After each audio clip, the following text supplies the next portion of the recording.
지배주주들이 이렇게 자기는 다 챙기고 편법을 동원해서 챙기고 나머지 사람들을 다 손해보게 만드는 것 자체 부당하잖아요. 이거는. 그렇죠. 예. 이거는 단순히 주식 투자를 잘했고 못했고의 문제가 아니고 네. 정의의 문제라고 저는 생각을 해요.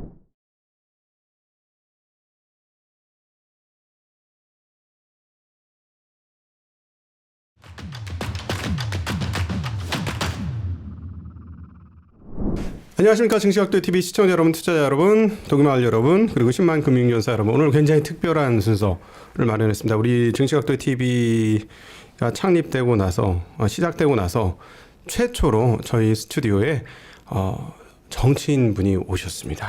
네, 우리 개혁신당의 김용남 의원님이십니다. 어서 오십시오. 네, 안녕하세요. 김용남입니다. 네, 안녕하십니까. 정확하게 말씀드리면 김용남 전 의원이고요. 아, 네. 예. 현역은 아니고 네. 그리고 개혁신당에서 지금 정책위의 의장을 맡고 있습니다. 네. 아, 네. 혹시 뭐 본인에 대해서 조금 더 자세하게 소개해 주실 수 있으면 더 좋을 것 같아요. 아, 예. 저는 국회는 한 번밖에 못 있어봤고요. 예. 19대 국회의원을 했고 그 전에는 검사 생활을 했습니다. 네네. 그래서 검사 생활을 하면서 금융 관련된 수사 경험이 좀 있고요. 예.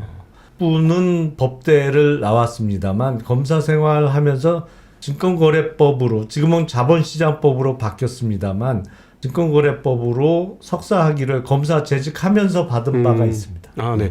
우리 이제 김용남 의원님을 저희가 부르게 된 거는 이 책이었어요. 약 1년 좀 안 된 전에 2023년 4월에 지었던 책이었고 저한테는 5월 달에 이 책을 보내주셨는데 제가 사실 최근에 좀 읽었어요. 이 책을. 네. 예, 이게 소액주주 혁명이라는 책인데 야, 이건 뭐 주주 가치와 그다음에 이제 한국에 있는 대주주와 소액주주 간의 어떤 차별적 상황 이거에 대해서 굉장히 전문적으로 서술을 해 놓으셨더라고요. 부담감 없이 읽을 네네. 수 있을 정도의 내용이고 네. 거버넌스에 대한 관심이 많고 네네. 거버넌스 개선을 해야 네. 된다라는 주장을 하면서 그 주장이 방금 말씀 주신 소액주주혁명이라는 책에 담긴 것입니다. 그러니까 전반적인 한국의 주식시장이 고평가, 지금보다는 나은 평가를 받기 위해서는 어떠한 제도가 개선되어야 하느냐 그런 내용을 담은 것입니다. 네, 네. 사실은 상당 부분은 입법적으로 법률로서 해결해야 될 부분들이 많이 있죠. 네네. 근데 왜 이런 관심을 가지시게 되셨을까?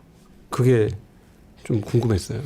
앞서 잠깐 말씀드린 대로 제가 검사 생활을 하면서도 금융 관련된 분야에 관심이 있었고 아무리 봐도 한국 주식은 너무 싸잖아요. 네. 회사의 본질적인 가치에 비해서는 한국 주식은 정말 제가 알기로는 세계에서 제일 싼 주식입니다. 네. 근데 왜 이렇게 싼가를 생각해 보면 결국엔 제도도 엉망이고 거버넌스가 엉망이라서 그렇거든요. 근데 네. 한국 주식 시장이 선진국만큼 예를 들어서 미국 정도의 값어치를 인정받는다고 하면 대단히 많은 사회 문제가 해결이 됩니다. 네. 사실은 지금 동학개미가 약 1,400만 명 정도 된다고 합니다만 주식을 장기 보유하면서 얻는 이익이 있으면 뭐 그분들도 다 지금보다는 부도 늘어날 것이고 제가 중점적으로 생각하는 부분은 국민연금이 이제 얼마 안 있으면 고갈된다는 걱정들을 많이 하잖아요. 예. 국민연금 대략 900조 정도 되는 지금 국민연금 전체 운용 규모 중에 약 15% 정도는 국내 주식 시장에 투자가 되잖아요. 예. 근데 미국처럼 장기적으로 우상향하는 그래프가 그려진다면 국민연금 수익률도 많이 개선이 되겠죠. 네. 그러면 국민연금의 고갈 시점도 상당히 늦어질 것이고 예, 예. 연금 개혁이 필요한 부분에 상당 부분이 또 해결이 되는 그렇죠. 면이 있지 않습니까? 네. 그래서 제가 우리 사회에 있는 모든 문제를 해결하겠다고 나설 수는 없습니다만 네.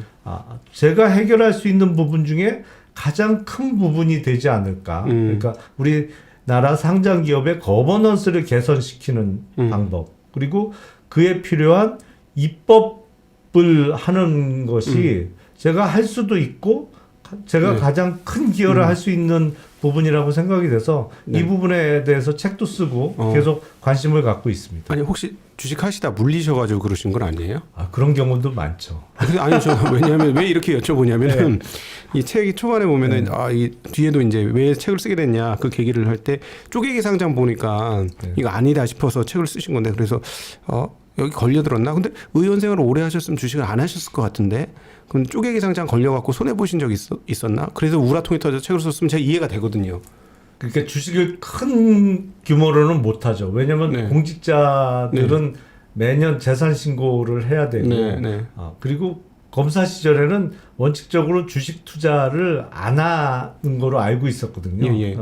제가 재직할 예. 당시만 하더라도 네. 뭐 조금씩 이제 검사 그만두고 나서도 뭐 조금은 한 적이 있는데 네. 뭐 그거를 해서 왕창 손해를 봤다든지 네네. 아니면 뭘 샀는데 이 소위 얘기하는 물렸다든지 네. 그거보다도 물론 이제 손해 본 적도 있습니다. 저도 네네.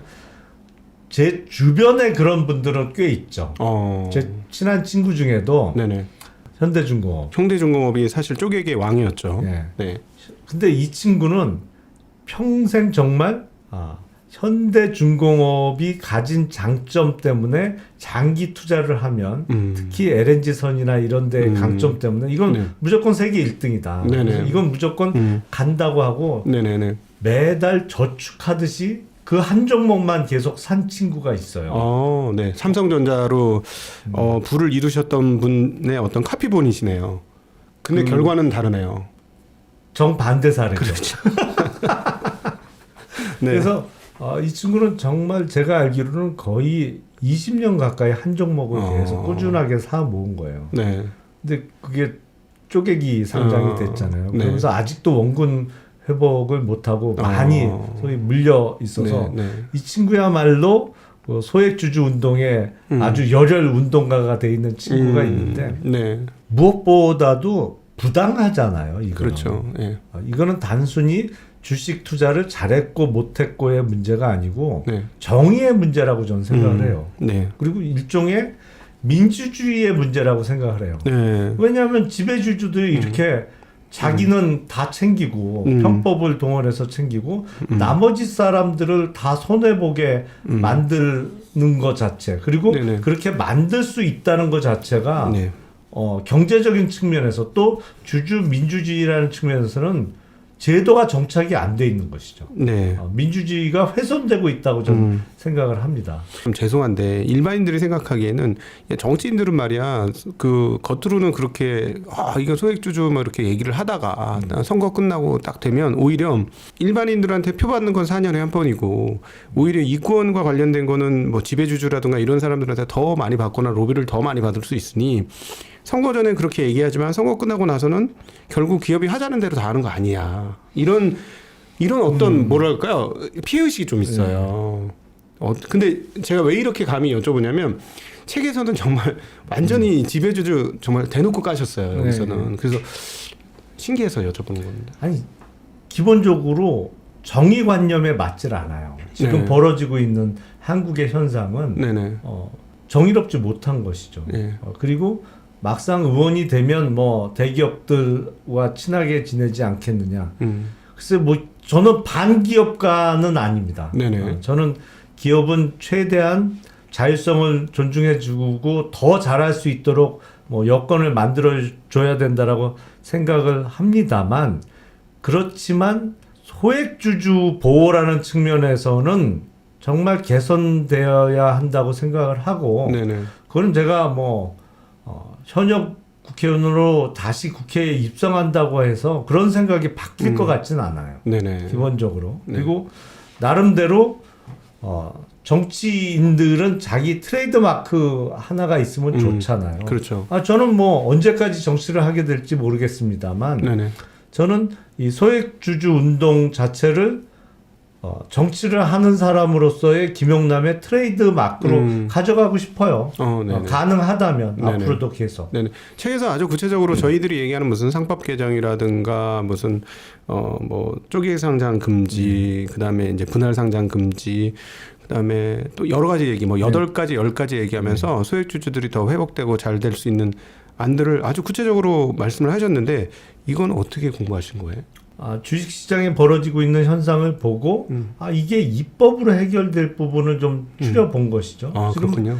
21대 국회에서 상법 개정안, 소위 주주의 비례적 이익을 위해서 이사가 일해야 된다는 것은 개정안은 나와 있습니다. 근데 아마도 이번 국회 회기 안에 통과가 안 될 것 같아요. 이번 안에. 예, 그러면 21대 국회 회기가 5월 28일인가까지거든요. 네. 그러면 그냥 자동 폐기되는 겁니다. 회기가 끝나면. 예.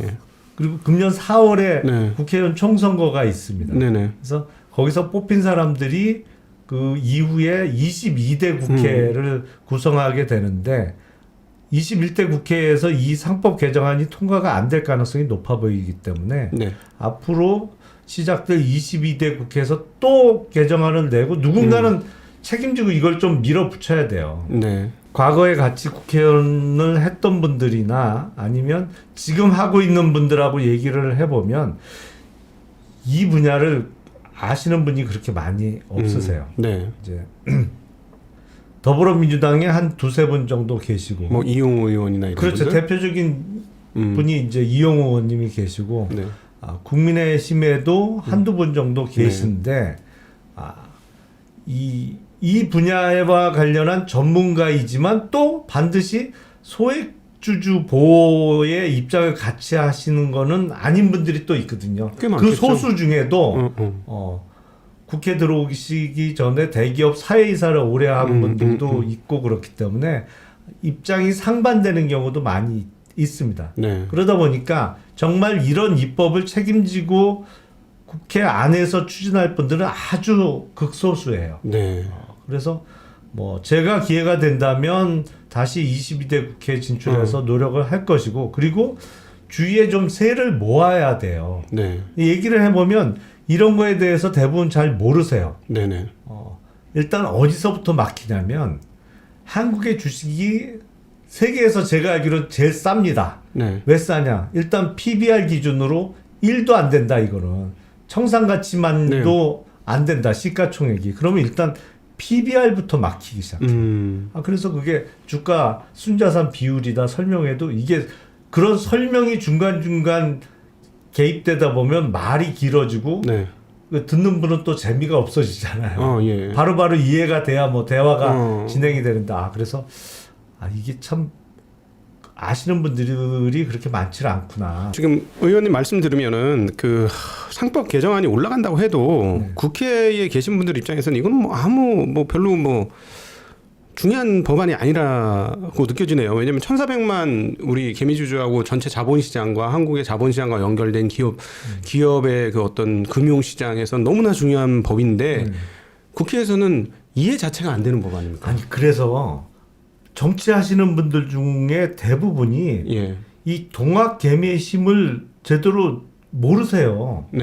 제가 보기엔 이런 거 앞장서면 정치적으로도 훨씬 성장할 수도 있고 뭐 인기 있는 정치인이 될 텐데 아주 개인적인 이익이라는 측면에서 보면 근데 이거를 잘 모르고 계시는 분들이 대부분이더라고요. 제가 지금 너무 안타까운 게 거래소 사장을 시키려고 우리 거래소도 민간 기업이 돼야 되지 않겠나 하는 얘기도 저희끼리는 하고 아니면 금융 관련 특별히 이제 주식 증권 관련된 업무를 하시는 분들 중에 주식 거래 안 하신 분들은 아예 그런 수장이나 그런 거 못 맡게 해야 되지 않느냐라고 저희는 생각이 드는데 그러면 그렇게 하면 아마 할 사람이 거의 없을 것 같은 거예요. 왜냐면은 지금 이렇게 자세하게 이거 책 보시면 아시겠습니다만 우리가 하는 그 소액주주 운동 내용이 자세하게 다 기술되어 있어요. 그래서 저는 사실 깜짝 놀랐어요. 처음에는 책을 보내줬을 때는 또 뭐 정치 소개하고 싶으셔서 책 보낸 모양이다 이러다가 최근에 그래 한번 읽어보자 몇 장을 읽다 보니까 뭐야 이거 우리가 얘기하던 내용이 싹 다 있네 하고 다 읽었어요 끝까지 진짜. 그러면서 오늘 대담을 하면서 알았죠. 이게 다 법적인 문제구나. 그렇죠. 법적인 문제니까 우리는 여기에 오히려 조금 문외한이었고 법을 아시는 분들은 이거 소상하게 이렇게 얘기를 적는구나라는 걸 알았거든요. 근데 문제는 뭐냐면 이걸 바꾸려면 주식을 좀 알고 주식시장에 대한 이해도가 있어야 되는데 맨 뭐 공직자들은 주식은 아예 하면 안 된다. 근데 전 너무 웃기는 게 부동산은 해도 되는데 주식은 하면 안 돼. 그러니까요. 그것도 불균형이죠. 사실은. 그러니까 국회에 보면 여러 가지 상임위원회가 있습니다. 네. 근데 금융위원회, 뭐 금감원 이런 거 주로 금융 관련된 분야를 다루는 것은 국회 정무위원회예요. 네. 이름하고는 잘 안 맞죠. 네. 정무적인 것을 다루는 위원회에서 금융 관련된 것을 소관부처로 하고 있거든요. 네. 근데 국회 정무위원회 소속 국회의원들은 주식 투자를 아예 못해요. 다른 그 위원회는 직무 관련성만 없으면 할 수 네. 있지만 네. 정무위원회 소속은 주식 투자를 못하도록 되어 있습니다. 네. 근데 정작 주식 관련된 일은 거기서 다뤄요. 네. 아니 그럼 주식 투자를 좀 해봐야 알지. 네. 아니 그러니까 제가 이 책을 보면서 느꼈던 게 뭐냐면은 제도 같은 게 예를 들어서 뭐 지주회사법이라든가 그다음에 이제 시가평가 제도라든가 이런 게 그 한 20년 30년 전에는 굉장히 합리적이고 공정한 법안이었을 것 같은 생각이 드는 거예요. 왜냐하면은 뭐 그 시가평가 제도도 아니 상장 안 해놓고 밖으로 막 이렇게 싸게 막 거래할 수 있도록 다 빼돌려놓고 이러는 것보다 그냥 시장에서 공정한 판단을 받아라. 그때는 그게 옳았죠. 근데 지금은 뭐냐면 상장을 해놓고 가격을 낮춰버려. 그렇죠. 근데 뒤에 공정자산은 엄청나게 많아. 네. 오히려 이게 지금 법을 역으로 이용해 먹는 거잖아요. 그런 사례들이 너무 많은 것 같아요. 법을 역으로 그렇죠. 이용하는 게. 아니 방금 언급하신 지주회사 제도만 해도 네. 이게 우리나라에 본격적으로 도입된 거는 김대중 정부 시절인데 그때는 재벌 기업들의 순환 출자 구조가 문제다. 그래서 하나 자빠지면 다 자빠지니까. 그래서 네. 이걸 개선해야 된다. 그러면서 지주회사 제도를 도입하도록 어떤 측면에서는 독려도 하고 강제도 한 측면이 있는데 네. 그러면 깔끔하게 미국식의 지주회사 제도, 네. 그러니까 뭐 애플이 됐던 구글의 모회사인 알파벳이 됐던 상장 회사는 맨 꼭대기 정점에 있는 그 홀딩 컴퍼니 하나만 상장되어 있잖아요. 네, 그렇죠. 그리고 그 밑에 자회사 우리식으로 따지면 뭐 손회사 이런 거는 거의 대부분은 100% 비상장으로 되어 있으면서 자회사들이 벌어들인 이익이 그대로 올라가서 맨 끝에 상장되어 있는 홀딩 컴퍼니의 주주들에게 뭐 배당이라든지 네. 아니면 자사주 매입 소각의 형태로 환원되는 구조를 갖고 있는 게 미국 지주회사뿐만 아니라 대부분 그렇게 되어 있는데 마치 카카오가 카카오만 상장하고 다른 거 아무것도 상장 그렇죠. 안 할 때 모습하고 똑같은 예. 거죠. 네. 근데 우리나라는 지주회사 제도를 그때 김대중 정부 때 도입을 하면서 이상하게 왜곡이 돼 갖고 네. 맨 꼭대기에 주식회사 LG가 있는데 네. 그 밑에 LG 화학이 있고 네. LG 화학에서 쪼개기 상장된 LG 에너지 솔루션이 또 손회사도 다 층층이 그 상장이 돼 있으면서 이른바 재벌 회장이라는 분들은 맨 꼭대기에 있는 홀딩 컴퍼니 지분만 갖고 있으면 그룹 전체를 지배할 수 있는 구조인데 이 지주회사 주가는 어마어마하게 낮단 말이죠. 아니 그리고 당연하죠. 수십 조의 자산, 수백 조의 자산을 단돈 몇 조에 그러니까 세금도 단돈 그거보다 더 적은 그렇죠. 돈으로 상속할 수 있는 최고의 방법은 대주주 입장에서 보면 무조건 딴 건 몰라도 자회사는 가치가 높아져도 아무 상관이 없지만 지주회사 하나만큼은 최저가로 거래돼야 되는 거죠. 그렇죠. 예. 그러니까 보면 사실은 PBR 기준으로 뭐 0.3 이하짜리 지주회사가 많잖아요. 네. 근데 그런 회사일수록 자산 재평가를 절대 안 해요. 그러니까 실제로 네. 가치를 따지면 PBR 0.1짜리 이하의 회사가 많은 것이죠. 네, 네, 네. 아니 그러니까 주식 시장이 왜곡된 것이죠. 예. 그러니까 이런 거를 사실은 입법을 통해서 고쳐줘야 되는 것이죠. 네. 일단 단계적으로 몇 단계는 필요하겠습니다만 네. 최종적으로는 원래 지주회사 하나만 네. 상장되도록 상장되게, 네. 그리고 그런 사례가 또 있잖아요. 모범적인 사례가 메리츠 금융. 제가 제일 좋아하는 종목입니다만 네네. 메리츠 금융지주 같은 경우에 예. 증권과 화재가 다 상장돼 있다가 이거를 다 상장 폐지하고 하나만 남겨뒀잖아요. 그리고 예. 돈을 벌면 또 그때 자사주 매입 소각해서 주주들에게 네. 환원을 잘 해주고 있는 네. 저는 그 메리츠 금융그룹의 회장님하고는 일면식도 없습니다만 저는 대단히 모범적인 경영자다. 한국에 네. 아주 훌륭하신 분이다. 예. 뭐 이름도 잘 모릅니다만 그렇게 생각을 해요. 저는 오늘 지금 우리 김영남 의원님하고 이 대화를 하면서 오히려 조금 부정적이 됐어요. 왜냐하면 의원님이 국회에 당선됐어요. 그러면 아마 내용을 가장 잘 하시는 분이니까 입법 너무 잘하실 것 같아요. 상법 개정안이라든가 한국 주식시장 뭐 부흥을 위한 법안들 굉장히 많이 만드실 수 있을 것 같아요. 근데 그렇게 만들어봐야 주변 의원들 아무도 몰라. 그러니까 이거를 만들어도 되겠냐는 거지. 근데 이제 의원 한 사람의 힘은 약할 수 있는데 네.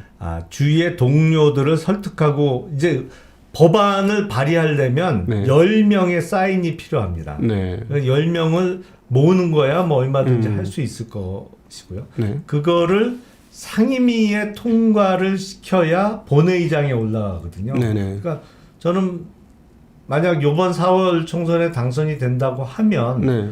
저는 무조건 상임위원회는 정무위원회로 갈 거예요. 왜냐하면 대부분 이 주식과 관련된 법률이 정무위원회 소관 법률들이거든요. 네네네. 그걸 아무래도 그 상임위에 소속되어 있으면 보다 추진력을 갖고 할 수가 있겠죠. 네. 그래서 뭐 1년 안에 다 할 수야 없겠습니다만 적어도 4년 이내에 가장 급한 거부터 네네.